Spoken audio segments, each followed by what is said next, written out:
Assalamualaikum warahmatullahi wabarakatuh.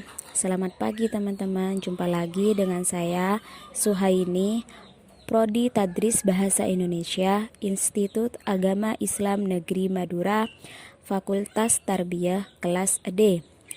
Video ini saya buat untuk memenuhi tugas mata kuliah Media Pembelajaran Bahasa Indonesia yang diampu oleh dosen Muhammad Alatas MPD. Nah, pada kesempatan kali ini saya akan membahas tentang fabel dan legenda. Apa itu fabel dan legenda? Fabel dan legenda merupakan jenis-jenis dongeng, baik itu fabel maupun legenda menceritakan cerita yang tidak benar atau khayalan.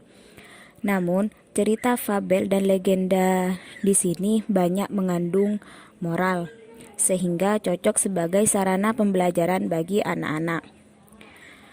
Pengertian fabel itu sendiri adalah cerita khayalan tentang binatang yang sifat dan perilakunya disampaikan dengan manusia. Tokoh binatang dalam fabel dapat berpikir, berperasaan, berbicara, bersikap, dan berinteraksi layaknya manusia. Tokoh binatang tersebut juga digambarkan memiliki masalah seperti manusia. Ciri-ciri fabel. Ciri-ciri fabel secara umum yaitu yang pertama, tokoh utama dalam fabel adalah binatang-binatang. Yang kedua, binatang-binatang dapat berbicara seperti manusia dan bertingkah laku seperti manusia. Yang ketiga, alur ceritanya pendek. Yang keempat, setting yang digunakan selalu berhubungan dengan alam yang jauh dari permukiman manusia, seperti di dalam hutan berlantara atau di tepi hutan. Yang kelima, diksi yang digunakan cenderung mudah. Yang keenam, mengandung pelajaran moral.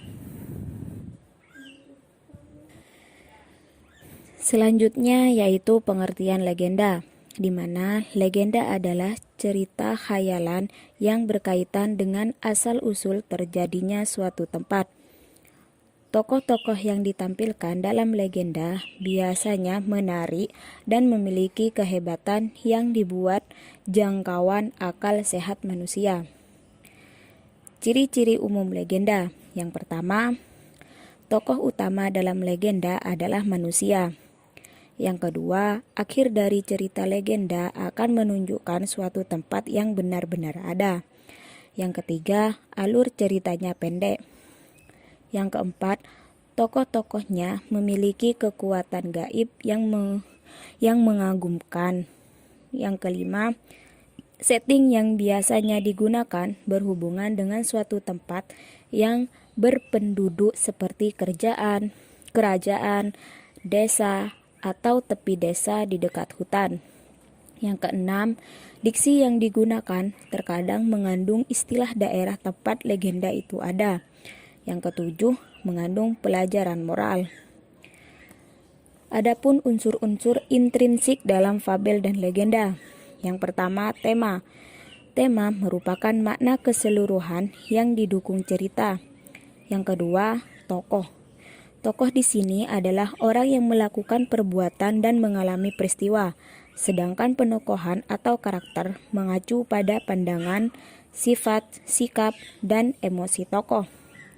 Yang ketiga, latar merupakan keterangan waktu, ruang, dan suasana terjadinya peristiwa dalam teks narasi. Yang keempat, alur. Alur di sini merupakan rangkaian peristiwa yang direka dan dijalin dengan seksama yang menggerakkan jalan cerita. Yang kelima, sudut pandang adalah cara pengarang memposisikan diri dalam cerita. Yang keenam, amanat. Amanat di sini adalah pesan atau makna yang ingin disampaikan pengarang kepada pembaca. Demikian video kali ini, yaitu tentang fabel dan legenda. Terima kasih sudah menonton teman-teman. Wassalamualaikum warahmatullahi wabarakatuh.